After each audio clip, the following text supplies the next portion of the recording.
MGB Telma, des actualités uniques, dynamiques et renversantes dans le journal TV. INA, plus raffiné que jamais. ITA, Huilerie industrielle de Tamata, Isacham Telsulouajiv. Vous présente Niva. En choisissant l'université PEF, vous misez sur le changement, l'innovation et l'excellence. PEF, manulchawanao ni fampalalambovo. Rentrée en L1, 6 décembre 2022. Inscription ouverte au Cap 3000 Anjar. Matura pyramide na miaraka amin'ny France Col. Manulchanao ni vovô. En octobre, Batimax vous offre 15% de réduction sur tous les articles.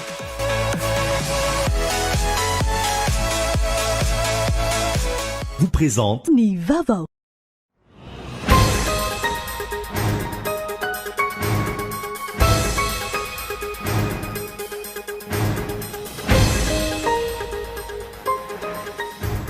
Anomevahana nosika sy ny maro hafa anatin'ny lisam-pividianana ny firoson'ny senia anisapidy. Eny anivon'ireo orinasa tsy miankina amin'izao fotoana izao. Tsy manara-dalàna ihany koa ny momba izay ho ny fiarahamonim-pirenena sy ny antoko politika samihafa. Mikaikaiky ireo mpisehatra amin'ny lavanilina manoloana ny gaboraraka sy ny tsy fandraisana andraikitry ny ministeran'ny varotra sy ny fanjifana. Nanomboka tamin'ny taom-pihotazana, misy olana ihany koa ny fanondranana lavanilina. Kanto ny filanjana sorobavety nataon'ny mpisehatra tao sava. Nahitana fiakaran'indray ny vidin'ny entana fampiasa amin'ny fiainana andavanandro na ny PPN tato anatiny andro maro, isan'izany ny vidim-bary sy ny siramamy. Zazavavy 7 taona ny fantatra fa niara-ny fanolanana ary mitondra voky amin'izao fotoana ao amin'ny komuna Manandrina. Miaiky ny fanararaotana raha nofo nataony tamin'ilay zazavavy ny ray keliny izay sous contrôle judiciaire amin'izao fotoana izao. Any ivelany efa miomana amin'ny fividianana filohan'ny pirenena amin'ny taona 2022. Ny filoha Donald Trump amin'izao 4 andro mialoha ny fividianana antenatena ny filoha Joe Biden any États-Unis izao. Isa zava-dehibe andraindraina anatin'izay ny faharesena ho an'ny demokraty.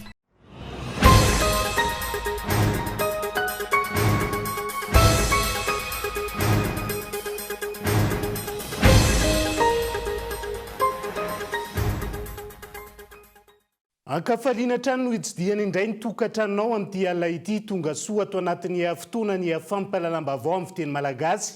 Atena ny arahaba ary ampanajana ihany koa no anasako anao anarak'izany hatramin'ny farany. Avy hatrany dia matoa andahatsoratry ny sampana fampalalam-baovao any herinandro no hanomboantsika ny fampalalam-baovao.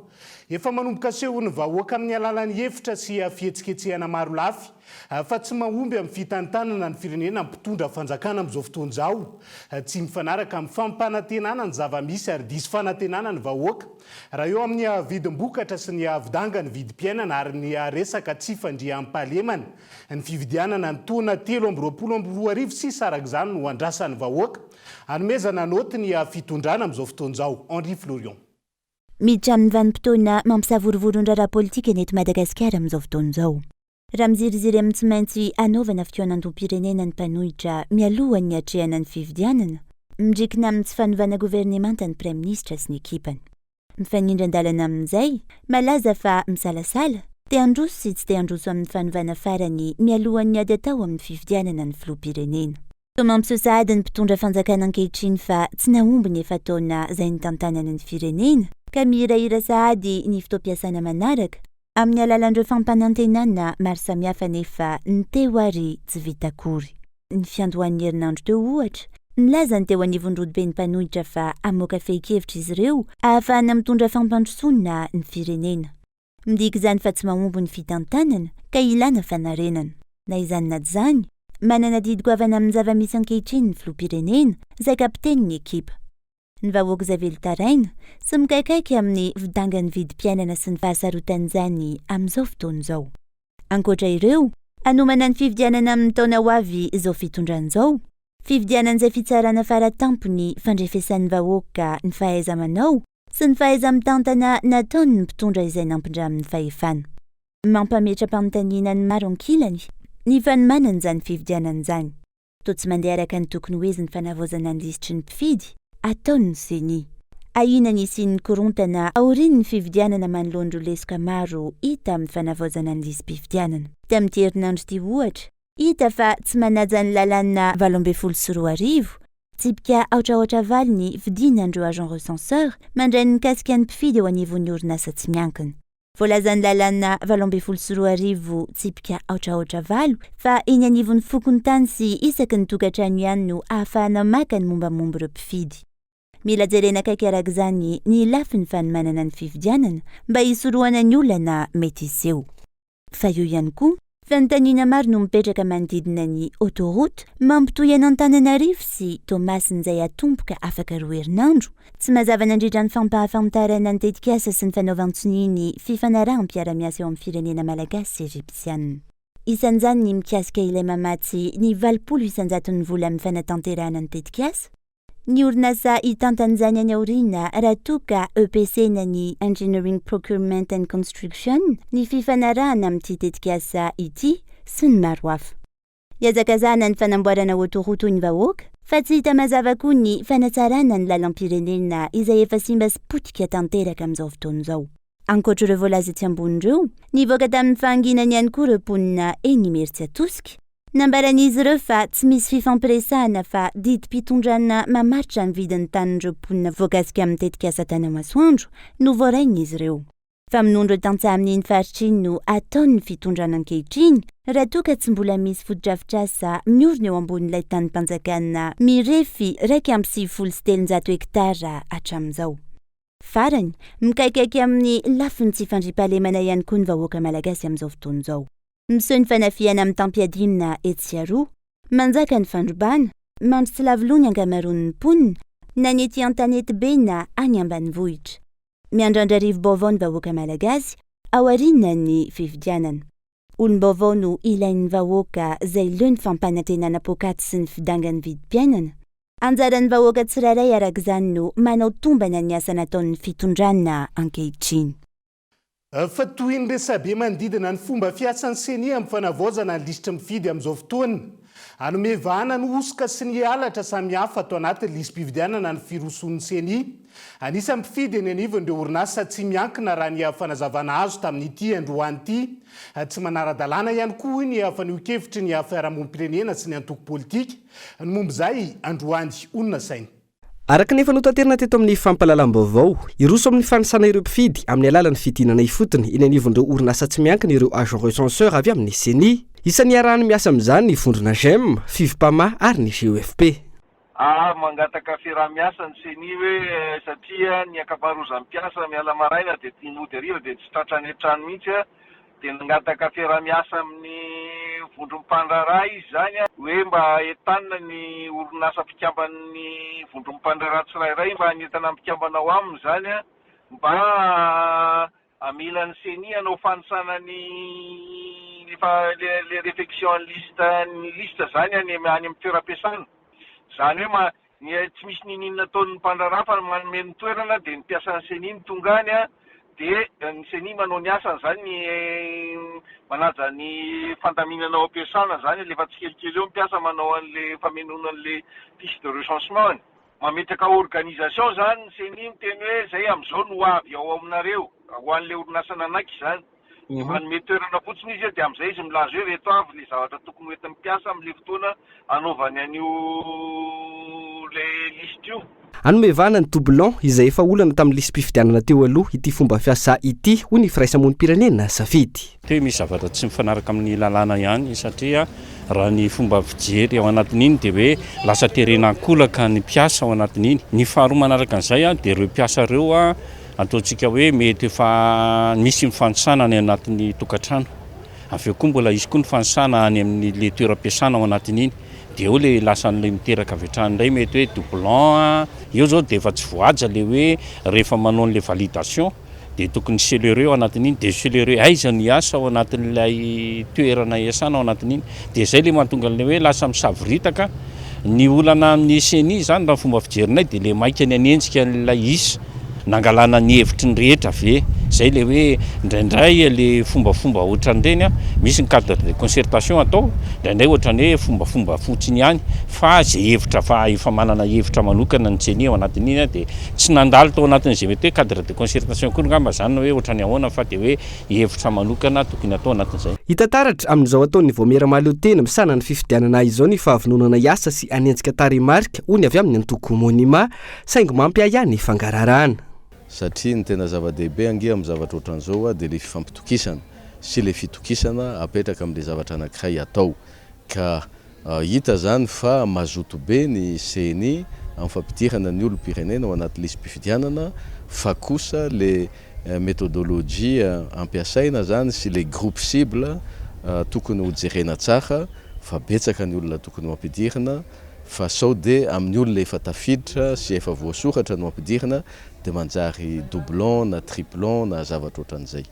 Moa ve tsy tokony misy zavatra alamina aloha amin'ny ankapobeny raha ohatra ka araky ny fitenin'ny zatovo hoe ataovy sérieux raha ny lalàna 720 tsipika ohatraohatra valo eny anivony fokontany sy isaky ny tokantrano no ahafahana maka ny mombamomba n'ireo mpifidy arak'io tsy manara-dalàna ity fomba fiasa tanterahany CNI ity ka iantsony ny firaisamonim-pirenena fiaonana amin'ireo mpiantsehatra isa-tokony. Tsisy mihitsy le ataontsika hoe transparence eo anivon'ny CNI tsy mametraka an'izay le hoe fangararana zay izy amin'ny zavatra atao ohatra hoe tablety firy no ampiasaina ao anatin'io. Ny teny CNI zao tsy mbola niteny hoe firy ny tablety efa miasa no anatin'io, firy amin'ny le agent recenseur nefa manao, firy amin'ireo nefa tokony anana an'izay le ataoko hoe isaky ny dingana atao na isan-kerinandro tokony efa fantatra an'izay hoe ohatr'izao ny aingana ao anatin'iny alao miroso amin'izay rehetra mety ataontsika hoe fikaonandoha zay le fomba ilazana azy iny moa manahirana be le miresaka le hoe fikaonandoha-pirenena fa le hoe andao hiaraka hidinika atsika rehetrarehetra ahoana ny anatsarana ny fifidianana io, inona ny zavatra tokony mety, inona ny lesoka, inona ny tokony atao. Raha ohatra misy tokony ikitihana an'le lalàna ao anatin'iny dia nikitika an'le lalàna, raha ohatra misy tokony amafisina an'le anina dia zay zany ny tokony atao. Fa tsy tokony hazakazaka mifanoka fanasidina vaovao amin'ireo firenena hafa isika raha tokatsim-bola voafetanteraka ny fanaraha-maso ny fifamezivezena ho ny mpamakafakafiana amin'ny pirenena Serge Zafimahova tamin'ity androan'ity mety ampitombo ny trafika maro samihafa ny fikasana nokatra sidina mampitohy any Dubai sy any Ouzbe. Iray amin'ireo firenena ainoana fanondranana volamena tsokitsoka avy eto Madagasikara i Dubai. Volamena ankilony maro teo no fantatra fa avy eto amintsika tonga any amin'ity firenena arabo ity. Manoloana ny fikasana nokatra fiara-miasa amin'ny mpiara-mombonantoka arabo hiresahana mikasika ny fametrahana ny sidina Ouzbe Dubai. Tsy tokony hiazakazaka amin'izany isika hoy ny mpamakafaka fiainam-pirenena Serge Zafimahova androany.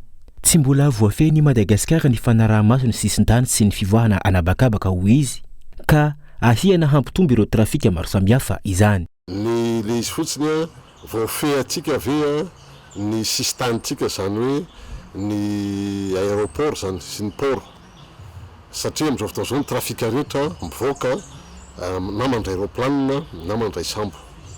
Ny dikan'izay zany hoe amiko nefa tsy feno mihitsy mifepetra sécurisena ny espace aérienne gasy satria amin'ny fivoahany ataontsika hoe ireo trafika samihafa na volameno na vatosoa ny ohatran'izay koa biby ny sokatra sy ny karazana ny mivoaka amin'ny espace aérienne daholo ka le izy mila feherintsika tsara angamba aloha ny resaka hoe contrôle ny espace aérienne-tsika sy ny souveraineté-tsika amin'izy io satria orinasa privé ny zao mitatana ny sécurité aéroportuaire io zany mila averina any amin'ny force police gendarmerie douane hoe raha ilaina mafisina ny aitao an'zareo fa amiko zany ohatrany to mandehaingana daholo ny zavadrehetra.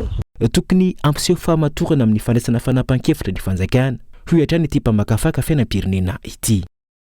Fa miteraka fikatsoan'ny fitrandrana ny menaka mavesatra ao Tsimororo ny faratsian'ny lalam-pirenena RN1 bis Mampitohy antsiroa mandidy amin'ny Atsimiroro amin'izao fotoana izao. Orinasa efatra lehibe ao Antsirabe hatretony mandray ny menaka mavesatra avy ao an-toerany.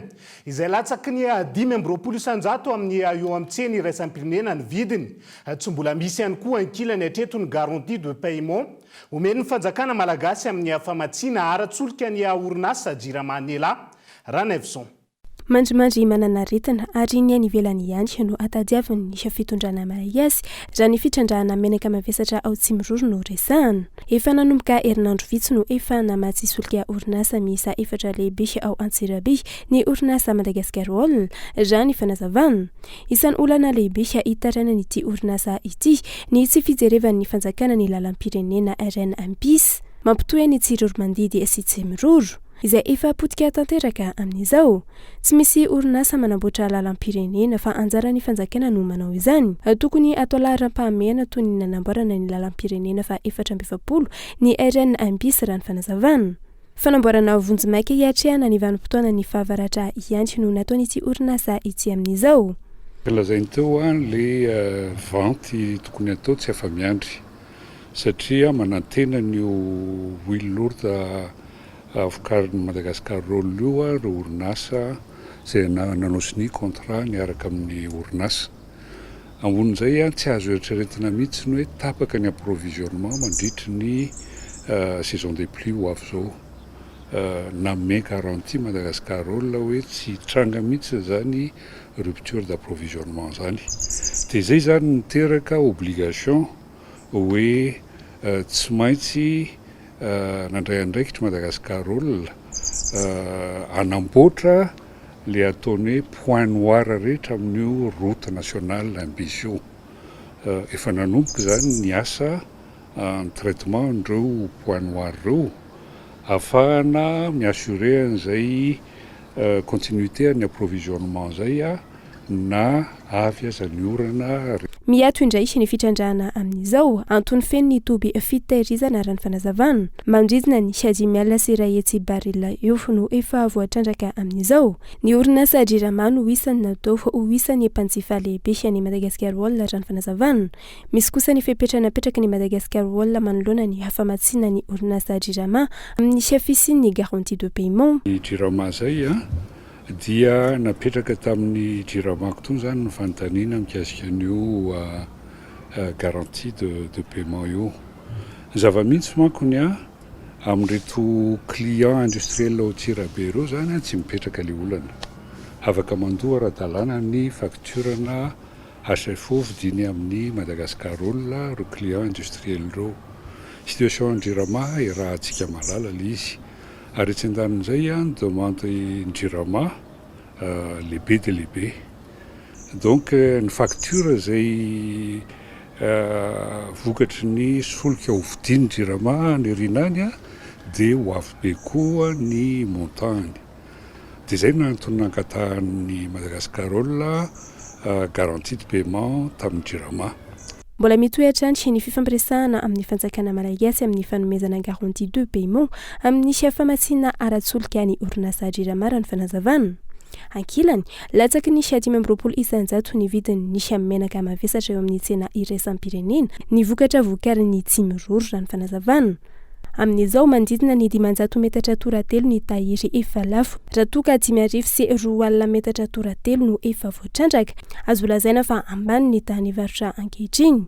Misy nitetika sahafantarana vinavinain'ny orinasa saingy miankina amin'ny fanamboarana ireo lalam-pirenena ihany ny manamora ny famoahana ny vokatra raha ny fanazavana. Ao anatin'izay vaovao manodidina ny toe-karen'izay fa mahakasika ny siam-piariana lavanilina kosa indray. Mikaikaiky ireo mpisehatra amin'ny lavanilina manoloana ny gaboraraka sy ny tsy fandraisana andraikitra. Ministerany Avatra sy ny Fanjifana amin'izao fotoana izao nanomboka tamin'ny taom-piotazana no efa nisy ny olana ardivova zany hatramin'izao. Miampy ny resaka tsy fahafahany mpandrara manondrana ny vokatra ihany koa. Manoloan'ireo ny lanja sora-baventy tany amin'ny faritra Savary mpiantsehatra samihafa.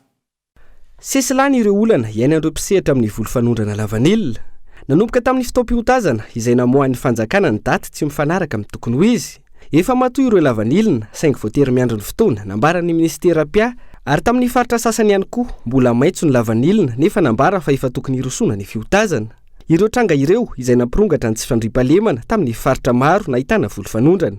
Olana izay nitoy ihany koa tamin'ny resaka vidiny tokony ho izy hividianana azy.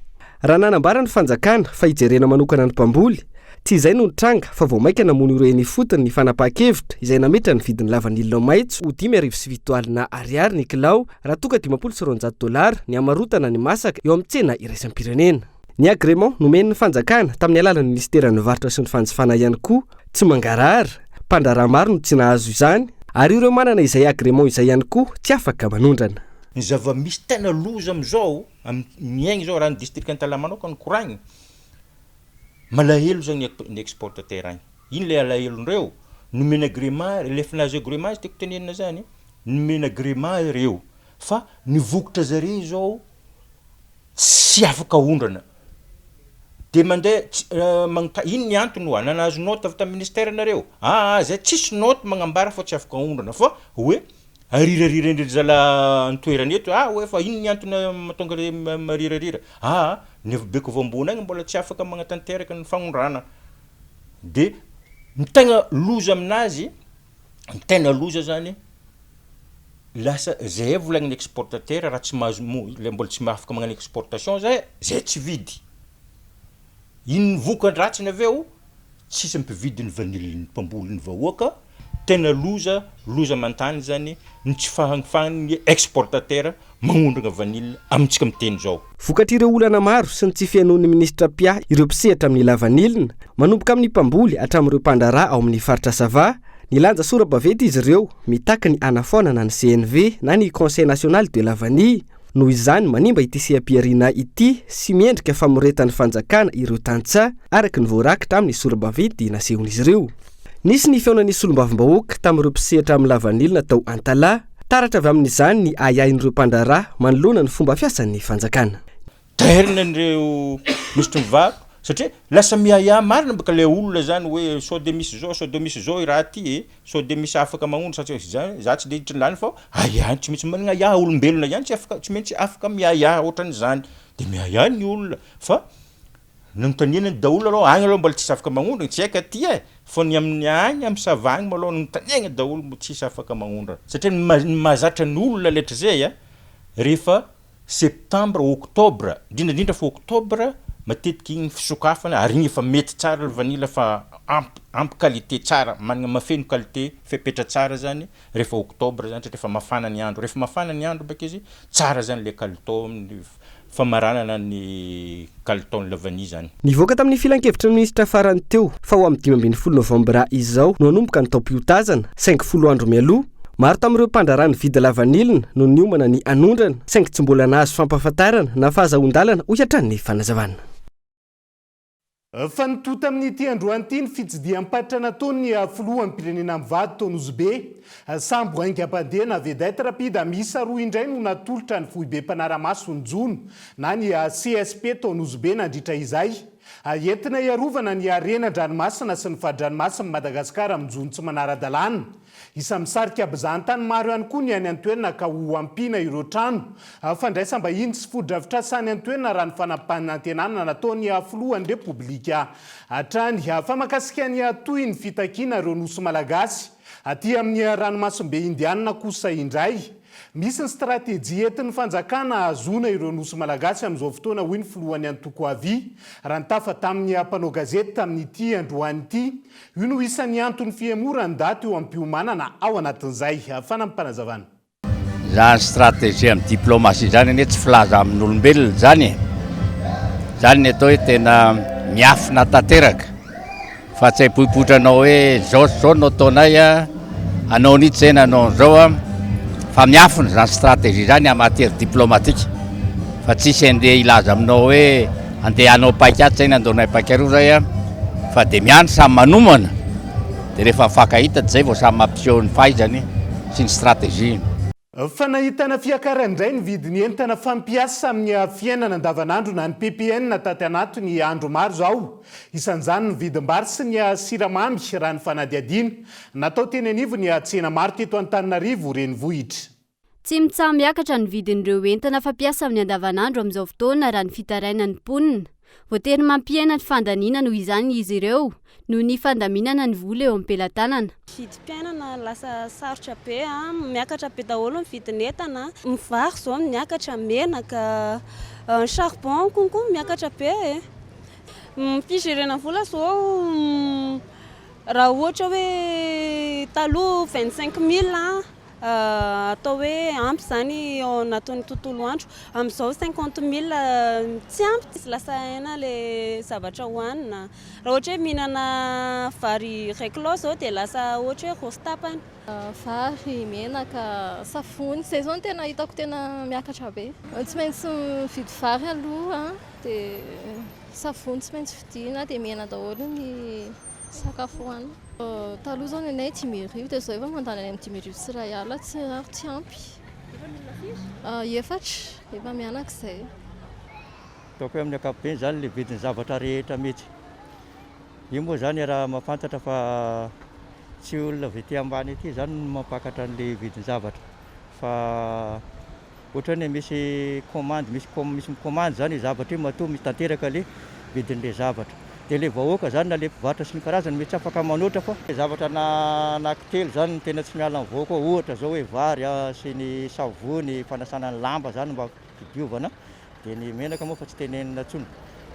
Zay zao hitako tena hitako misongadina mety. Le réglage le izy zany avy amin'le fananan'le vahoaka vola dia milamina le vidin-javatra, fa le vahoaka tsy manam-bola hoentina réglena an'le vidin-javatra any an-tsena. Tokony miady mafy mihitsy izy amin'le vidin-piainana zany mba hoe ataovy zay farany zay takatra an'le vahoaka madinika le vidin-javatra mba miaina normal izy. Ny siramamy ohatra manodidina ny 703 ariary ny nanjifana ny iray kilao teny an-tsena tamin'ny volana Jolay 2022 lasa teo. Niakatra ary lasa manodidina ny 504 izany ankehitriny. Ny vary vokatra eto an-toerana kosa manodidina ny 704 ariary ny kilao ny volana Septambra 2022 lasa teo. Amin'izao fotoana niakatra ary manodidina ny 702 ny nanjifana ny iray kilao. Menaka ny kashte kosa lasa 507 ny mora indrindra amin'ny litatra. Ankilany, maro amin'ny mpananjara no voatery miditra faty antoka noho ny fiakarana tampoka miatra amin'ireo entana. Menaka kashte zao 507 ny ina. Dia nakoatr'izay moa tournesol sy ny zay ngamba ny ambonimbony fa ina ihany 507. Sasany misy miakatra dia sasany miovaova eo zany ny vidin'ilay izy. Dia ilay misy miakatra tapoka dia misy midina. Io moa zany dia arahana an'izay avy any am-potony avy any fotsiny miakatra ny any dia mampiakatra izay moa midina ny any dia mampidina izay. Ndraindray siramamy zao miakatra tapoka dia ianao nefa ndraindray mivarotra mora tapoka nefa ilay izy efa miakatra ny avy any. Raha tsy elaela kely fa zay vao mampiakatra izay. Siramamy namakisy ny ambily ihany zao teo aloha nisy fotoana ny tsisy. Dia zao izy moa zao lasa misy fa tsirairay dia sady lasa niakatra be. Tsy aivina, volana maro izay nisy ny fametrahana ny vidin'entana farany ambony napetraky ny ministeran'ny varotra sy ny fanjifana, saingy tsy nitohy ny fanaramaso izany ity vidin'entana ity izay miova matetika tsy araky ny voalazan'ny tompon'andraikitra. Ao anatin'ny tontolon'ny politika kosa indray dia nomariana androany fa 10 taona ny antoko politika havana tarihan'ny Jean-Louis Robinson fotoana izay nitondran'ny filohany ty antoko ty. Ny hevitra izy ireo momba ny toetra rahapirenena misy eto amin'ny firenena amin'izao fotoan'izao. Andao arahantsika ny fanampanazavana momba izay. Misy miteny hoe zao ve vao faraparan'izao vao hanao resaka émergence sy plan d'émergence indray. Tsena fandisy mihitsy ny olona maro dia maro fa efa tamin'ny taona 2010 sy 2020 voalany zany izy avy vita nanao ny fianenana dia efa namaka an'io plan d'émergence Madagascar io ny président Andry Rajoelina. Araraka ka avela anao ny asa tsara, anao an'ilay asa an'izay amin'ny programme PVM marina fa mba tsy hoe vita 100% izy fa efa 70% zany dia mbola ampiana dia androsy ty Madagascar tia ary tsisy olany ty Madagascar tia. Dia izay ihany koa no entsika misentry vetivety anaty doka fohy mahakasika ny lozam-pifamoivozana teny vato. Izay ny fandonana fiara taxi raisy camion semi remorque mpitondra vato ny androny maly io ihany koa ny trangam-piarahamonina tany Manandrina Avaradrano. Izay zazavavy 14 taona no niara ny fanolanana nataon'ny ray keliny ary mitondra voka amin'izao fotoana rehefa avy eo no anarahantsika izay.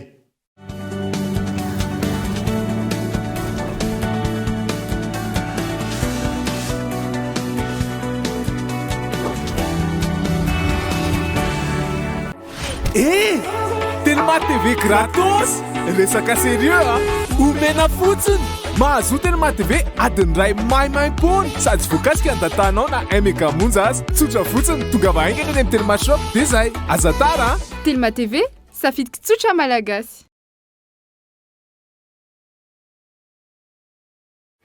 Ina dia vita amin'ny soja voafantina mba hampatsiro ireo karazan-tsakafo karakarainao.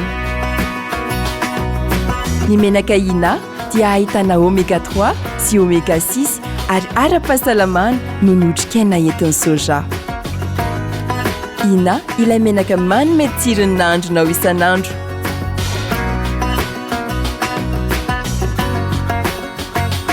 Ina plus raffiné que jamais. Ita, huilerie industrielle de Tamatave, misy hatramin'ny 3 sy 4 arivo. Maro domoka fanampiasaiko fa France Col fo ilaiko. Io tsare, io meva. Mora sady efficace, monsieur Moustika tsy tatrasy. Kaza mialama France Col. Manice, si manepitro. Mandini jusqu'à maraindregny. Matora piramidana miaraka amin'ny France Col. Université PEF. Parcours études et formations. 3 filières au choix. Informatique, 2 options. Développement d'applications et web, réseau et base de données. Droit, diplomatie et relations internationales. Management et administration des affaires pour obtenir les diplômes de licence et master suivant le système LMD. Admission sur sélection de dossiers et entretien. Rentrée en L1, 6 décembre 2022. Inscription ouverte au CAP 3000 Anjar. Contact 038 45 085 85. 020 85 085 85. En choisissant l'université PEF, vous misez sur le changement, l'innovation et l'excellence. Université PEF, l'excellence à portée de main.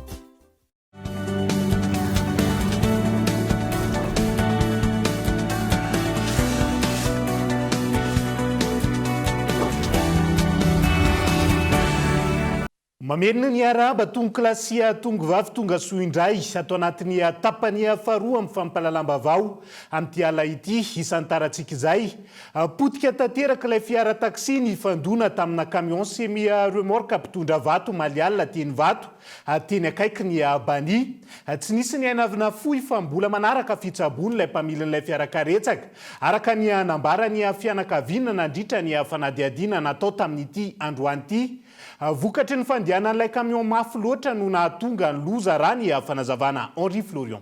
Ny Erendoza Irasta ilay mpamily taxi eny Vato tratran'ny lozam-pifamoivoizana omaly alina. Raha ny hita potika tanteraka ilay fiara taxi izay niraofy ny camion semi-remorque omaly alina ity. Raha ny fanazavana lalana andeha hody azo ny Vato avy any amin'ny lalam-baovao tsara saotra ity taxi ity izao tradoza izao. Camion mpitondra vato no nifoka ity fiara ity vokatry ny fandianana mafy loatra. Malariva mety amin'ny 7 mahery kely teo dia nandeha avy any ity tôbila ity andavanayvinay mantsy izy ity dia ity camion taloha ity mandeha mafy be avy any dia efa hitany le izy hoe satria misy mantsy ohatra mitondra vato ony dia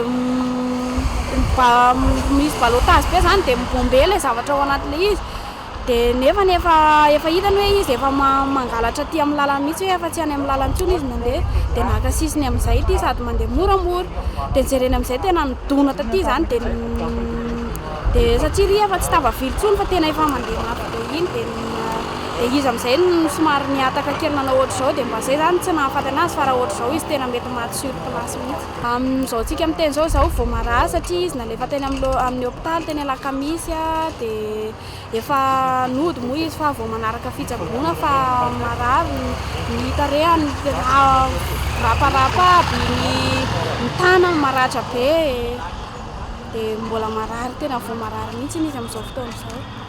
Efa tonga teny antoerana ny mpitandro filaminana nanao ny fizahana mahakasika izany lozam-pifamoivoizana niseho omaly alina izany. Tsy aivina fa matetika hitranganana lozam-pifamoivoizana iny lalam-baovao mianga iny Vato miazo any tsara saotra iny ka tokony ho malina hatrany ny rehetra izay mampiasa iny lalana iny. Lafombavao hafa kosa indray dia ny farana omaly ny atrikasa momba ny fankatoavana ny tetikasa amin'ny ministera sy ny sampandraraha isan'ny tokony momba ny paikady hitondrana ny sehatra nomerika eto Madagasikara amin'izao fotoana izay eo ambany fitaria amin'ny ministeran'ny postra sy ny fifandraisan-davitra ary ny fampivoarana ny atao arakajy mirindra. Ny ompana betsaka anatin'izay ny famaranana ny antota-kevitra momba stratégie numerika.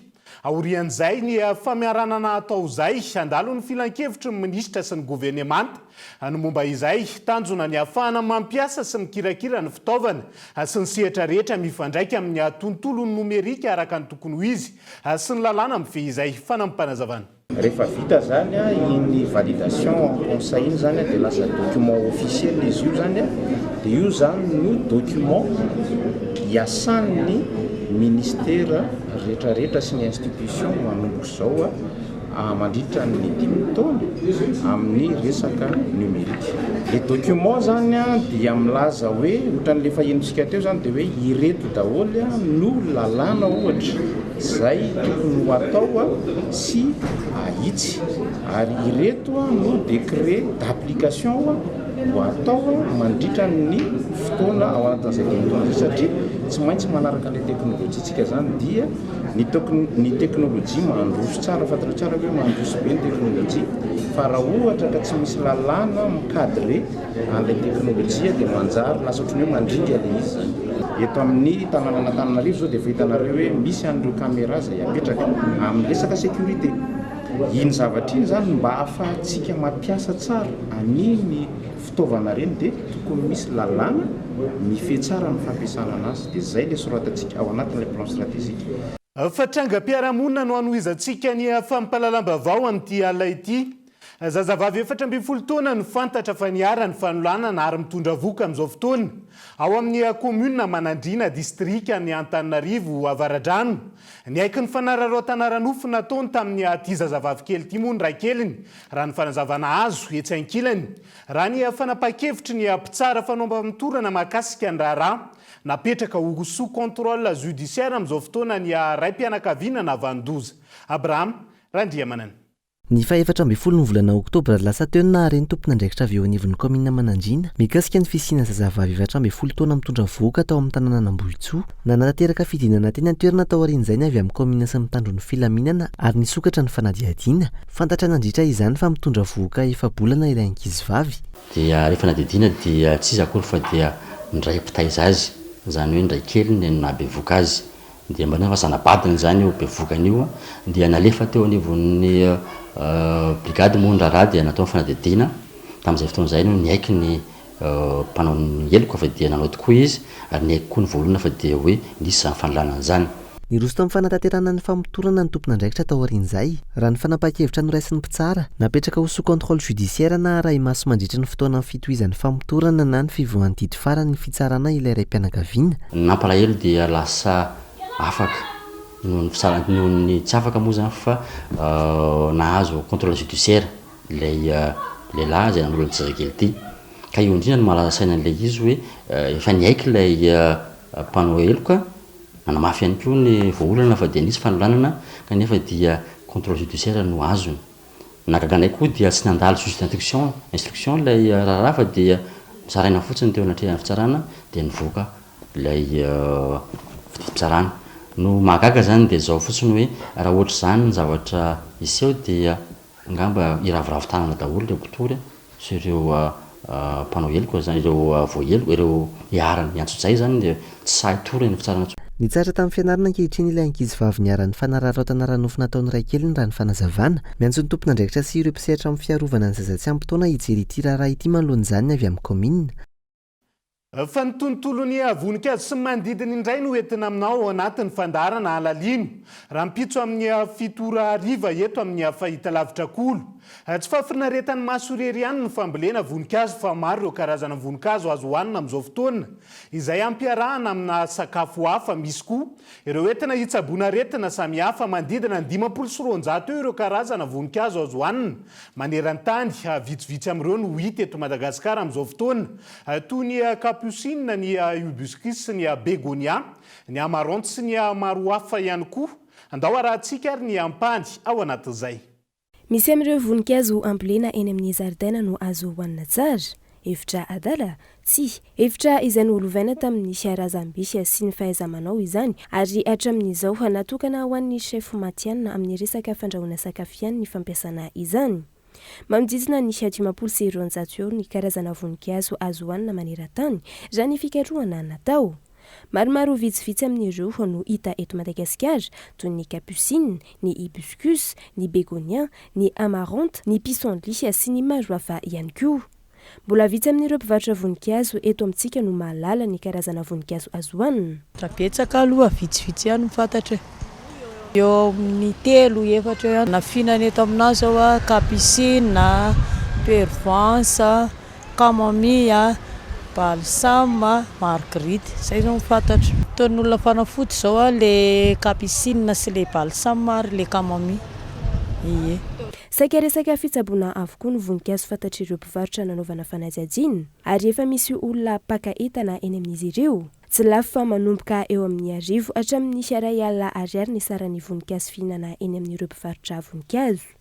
Dia izay ihany koa no hoentintsika miampita ao anatiny maresaka iraisan'ny pirenena amin'ity ala ity. Efa miomana amin'ny fifidianana filohan'ny pirenena amin'ny taona 2022 sahady ny filoha Donald Trump. Amin'izao 4 andro mialohany fifidianana ny tenatenan'ny filoha Joe Biden any États-Unis izao. Isan'ny zavatra lehibe indraindray ny maro ny faharesena ho an'ny demokraty ao anatin'izay.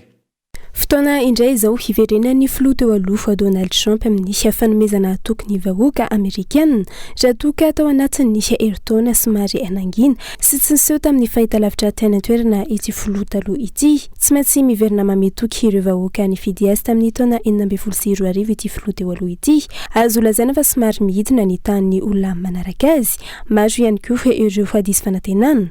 Fa ho fanomezana toky ireo mpiarady aminy ny laza indray ny filoha Donald Trump fa efa miomana amin'ny fifidianana filoham-pirenena amin'ny taona 2022 sahady ny tenany. Izay no fanambarana nataony tamin'ny fandalovany tao Iowa, izay firenena manandanja iray ao États-Unis. Maro ny gaga raha toa ka tamin'ity firenena kely iray ao afovoan'ny États-Unis ity ny filoha no nanao fanambarana amin'ny firotsahany amin'ny fifidianana manaraka. Sy goavana foana hatramin'izay no nahafantarany maro ity filoha ity. Raha toa ka tsy manohana azy intsony ireo olona ny FDS tamin'ny taona 2022, azo heverina fa tsy tafaverina amin'ny toerany intsony ity filoha ity. Efa misy ihany koa ny fanenjehana izay efa miandreza amin'izao. Raha ny vaovao iray any an-toerana, enimpolo isanjato ny mponina ao États-Unis no miandrandra filoha tanora amin'izao ary andrasana ny irotsahany amin'ny fifidianana filoham-pirenena amin'ny taona 2022. Amin'izao efa misasaka ny fimpitoana hitondrany filoha Joe Biden.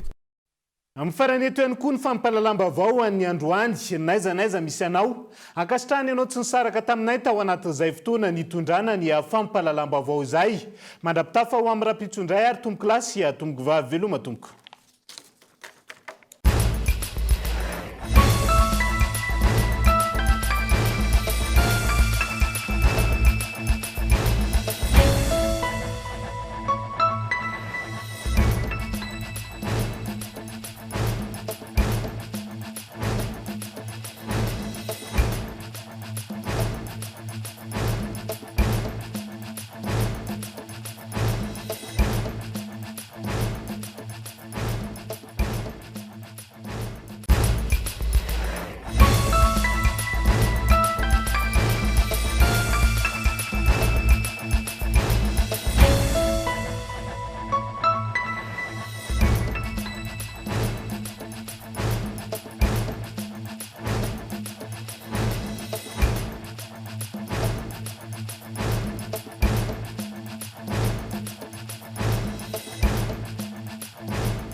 En octobre, Batimax vous offre 15% de réduction sur tous les articles.